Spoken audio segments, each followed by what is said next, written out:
Hey guys, it's Matt from You and Your Horror Movies, and it is the end of the month, and I'm doing my overhaul review of all the films that I purchased for this month. Yeah, shit ton of DVDs, and only been a couple Blu-rays.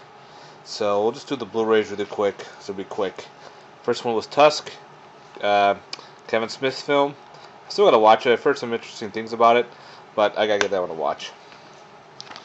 Next I finally picked up is the Houses of October Built. I've been wanting to watch this, still haven't had time, but definitely give this a watch as well.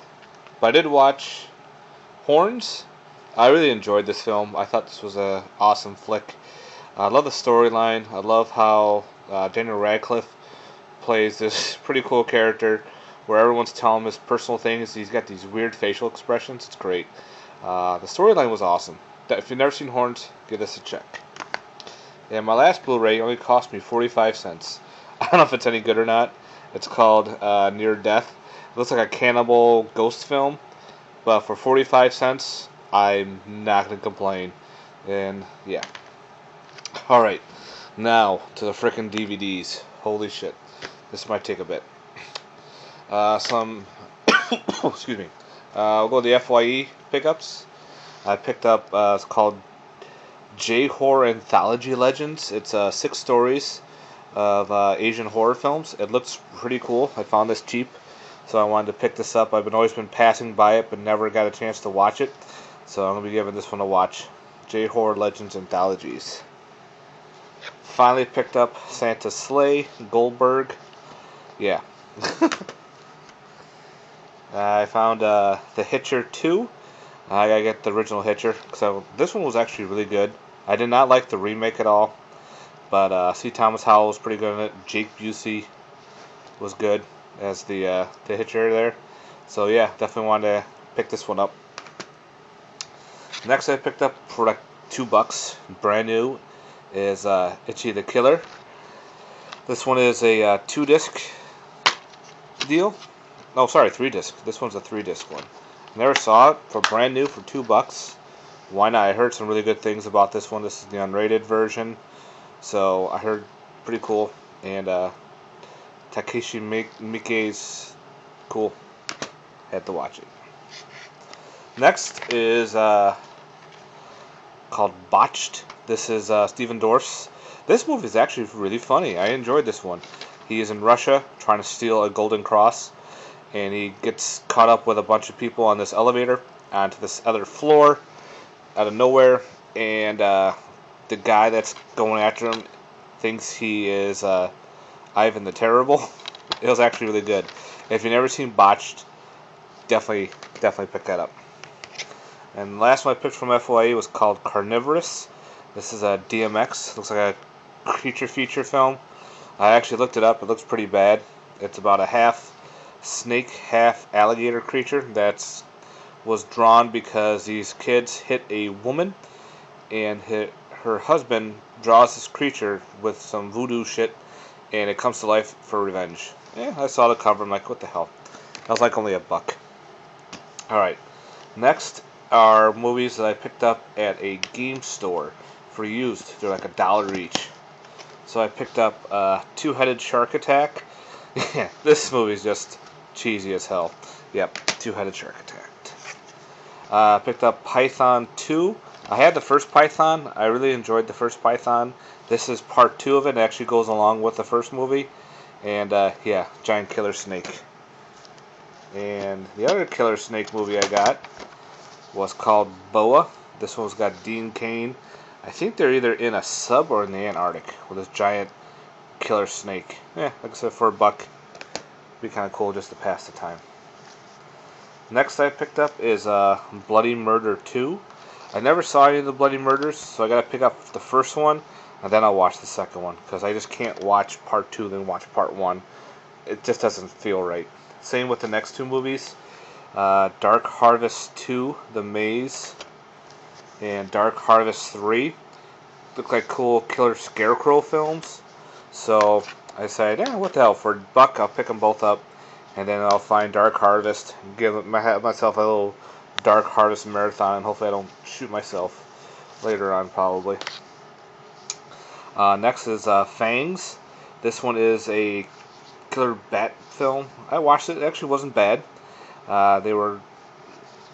I can't give it much into it because they're like remote control. Well, they're controlled by the killer there, which is kind of neat. Shark Swarm. This is a Sci-Fi Channel killer shark film with the slipcover. And yeah, this movie was long. It took forever for this film, but a lot of death scenes, and yeah, from the Maneater series, wasn't bad. And my last one I have to watch is Beneath Still Waters. I've heard some interesting things about this film. I had like a burn copy, just never got a chance to go around to watching it. So I wanted to pick up Beneath Still Waters, and like I said, for $1, I'm not going to complain because they're only $1. All right, the Amazon list. I picked up Silent Scream. This is a weird slasher film from 2005. They're college kids out from a professor's class. He sends them to his cabin. There's a killer with a green hoodie type ski mask going around. There's the killer right there. That's what he's looking like. Yeah, very different, but some cool death scenes in it. Cheap, I picked up Blood Tide. I had this a long time ago and I got rid of it, and I wanted to pick it up again. It was okay for a cheap movie. James Earl Jones is pretty young in it. Next I picked up is Black Demons, Italian cool voodoo zombie film. Umberto Lenzi's collection there. Had to get it. It was pretty cheap. Next I picked up was Highwaymen. I did a review on this on Body Bags. Check it out. It was actually pretty good. Alright, more on Amazon. I picked up Barracuda and Island Fury in this double feature. I definitely wanted to get it for Barracuda because I wanted it for my Killer Fish. But this is another 80s, I think a slasher film, so I had to get that one to watch. Looks pretty cool. Alright, picked up Dino Croc, Roger Corman. And yeah, this is a weird sci-fi film. I liked it. This sci-fi film kind of went a little different because it was a kid. A kid gets devoured by the creature, which they don't usually do a lot. And it was actually pretty cool how the kid gets killed. The freaking head goes flying everywhere. Next I picked up is After Midnight. This is an interesting anthology. The professor is telling the students stories to scare them, and each story leads into the wraparound. It was actually pretty good. Not your typical anthology, but it was actually not bad. I think it was in the 80s. I finally picked up Tobe Hooper's Crocodile, and yeah, this was actually not bad for the Crocodile film. And on eBay, I picked up pretty cheap is the out of print Crocodile 2 Death Swamp. This one was really good. Hijackers hijack a plane, the plane crashes, the crocodiles are going after the hijackers and the people because these hijackers steal a lot of money, and this big ass gator is going after them. Well, big ass crocodile I should say. It was really cool. Definitely check out if you can find it. Part 2. Okay. And the next films were not Amazon, but more FYE. I picked up Ed Gein. This is the Kane Hodder film. It was okay, but I did a review of this on Body Bags. Check it out if you're interested. Please do. Next I picked up is The Return to Sleepaway Camp. I got this for $1. It's pretty shitty, but I wanted to complete my Sleepaway Camp. And I'm going to have to do this into another part because I can only record a certain amount for my films. So I'll give you my last film and then I'll do the rest. My last one I picked up was Otis. This is the uncut. This is actually really cool. I really enjoyed this film. I love the parents in this film, how they get revenge. It was really fun. Otis was pretty cool, badass guy. If you've never seen Otis, definitely check this out. This is actually a really good film. Alright guys, I'm going to do a part 2 for the rest of my movies. Mostly some pawn shop pickups and a couple non-pawn shop Amazon, some eBay and other shit. So I'm going to do a part 2 DVD. Alright, thanks guys. Later.